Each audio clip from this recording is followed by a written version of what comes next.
இலங்கை கடற்படையால் சிறைப்பிடிக்கப்பட்ட 25 மீனவர்களையும் நாட்டுப் படகையும் விடுவிக்க வலியுறுத்தி பாம்பனில் மீனவர்கள் கண்டன ஆர்ப்பாட்டம் நடத்தி வருகின்றனர்.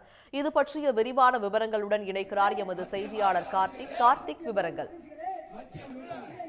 மீன்பிடி துறைமுகத்தில் பாத்தீங்கன்னா கடந்த 1ஆம் தேதி நாட்டுப்படகுல ஏராளமான மீனவர்கள் மீன்பிடி கடலுக்கு போனாங்க. இவங்க கடலுக்கு போய் கச்சத்தீவு அருகே மீன்பிடித்துக் கொண்டிருக்கும் போது அங்க ரோந்து வந்த இளைய கடற்படை வீரர்கள் 4 நாட்டுப்படகையும் அதுல இருந்து 25 மீனவர்களை சிறைப்பிடிச்சாங்க. சிறைப்பிடிக்கப்பட்ட மீனவர்களை இளைய கடற்படை எல்லை தாண்டி வந்ததா வழக்கு பதிவு செய்து நீதிமன்றத்தில் ஆஜர்படுத்தி வருகிற 15ஆம் தேதி வரை சிறையில் அடைச்சிருக்காங்க. இந்த 4 நாட்டுப்படகையும் 25 மீனவர்களை விடுதலை செய்ய வலியுறுத்தி பாமன் நாட்டுப்படை மீனவர்கள் பல்வேறு கட்ட போராட்டம் ஈடுபட்டு வந்தாங்க. குறிப்பா பாத்தீங்கன்னா அந்த மீனவர்களும் படகு விடுதலை வரை இந்த காலவரையற்ற வேலைநிறுத்த போராட்டம் ஈடுபட்டு வராங்க. இந்த வேலைநிறுத்த போராட்டம் இன்று 4வது நாளாக நீடித்து வருது.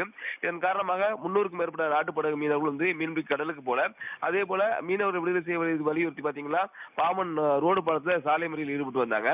இந்நிலையில் பாத்தீங்கன்னா இந்த மீனவர்களையும் படகையும் விடுதலை செய்ய வலியுறுத்தி தற்பொழுது பாமன் பேருந்து நிலையம் முன்பு ஒரு கண்டன ஆர்ப்பாட்டத்தில் ஈடுபட்டு வராங்க. இந்த ஆர்ப்பாட்டத்தில் மீனவ குடும்பங்கள் மற்றும் மீனவர்களை சேர்ந்த ஏராளமான பெண்கள் உட்பட 500க்கும் மேற்பட்ட மீனவர்கள் கலந்திருக்காங்க. இவங்க ஒற்றை கோரிக்கை என்னவென்றால் இணைய கடலில் சிறைப்பிடித்த இந்த அப்பாவி நாட்டுப்படகு மீனவர்கள் 25 பேரையும் 4 நாட்டுப்படகையும் உடனே விடுதலை செய்ய கோரிக்கை வச்சிருக்காங்க. அது மட்டும் இல்லாமல் சிறைப்பிடிக்கப்பட்ட மீனவர்களை இதுவரை விடுதலை செய்ய ஒன்றிய அரசு எந்தவித நடவடிக்கை எடுக்கலை. இதனால் ஒன்றிய அரசை கண்டித்து இந்த ஆர்ப்பாட்ட முழக்கங்கள் எழுப்பப்படுது. அதே போல இலங்கை அரசின் கண்டித்து மீனவர்கள் தற்பொழுது ஆர்ப்பாட்டம் ஈடுபட்டு வராங்க. ஒன்றிய அரசு உடனே நடவடிக்கை எடுத்து இலங்கை சிறையில் உள்ள அந்த 25 நாட்டுப்படகு மீனவர்களையும் நாட்டுப்படகையும் உடனே விடுதலை செய்ய வேண்டும் என்பதே மீனவர்களின் கோரிக்கையாக உள்ளது. உடனுக்குடன் செய்திகளை தெரிந்து கொள்ள சன் நியூஸ் பெல் ஐகானை கிளிக் பண்ணுங்க.